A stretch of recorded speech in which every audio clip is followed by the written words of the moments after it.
Hola, buenas, soy Hugo Grande y esto es Senderos de Piedra y Agua. Estoy en San Agustín del Guadalís, en la Comunidad de Madrid, y voy a hacer una ruta circular de 22-25 kilómetros, a ver qué tal se dan las condiciones. Voy a ir siguiendo el río hasta ver unos saltos de agua, la cascada del Hervidero, el azud del Mesto. No olviden suscribirse al canal, dejar cualquier comentario, un like, activar la campana. Espero que les guste.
Se ha venido muy fácil hasta aquí. Va por un canal sin mucha pendiente.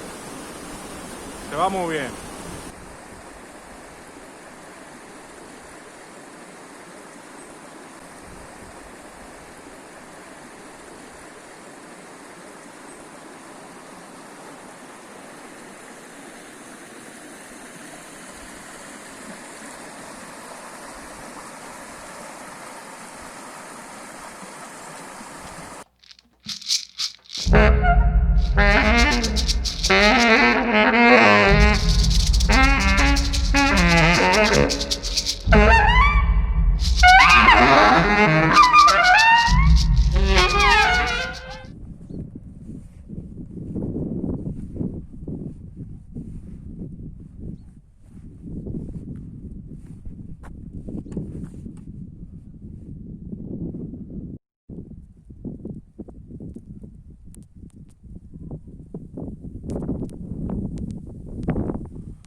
¿Estás ahí?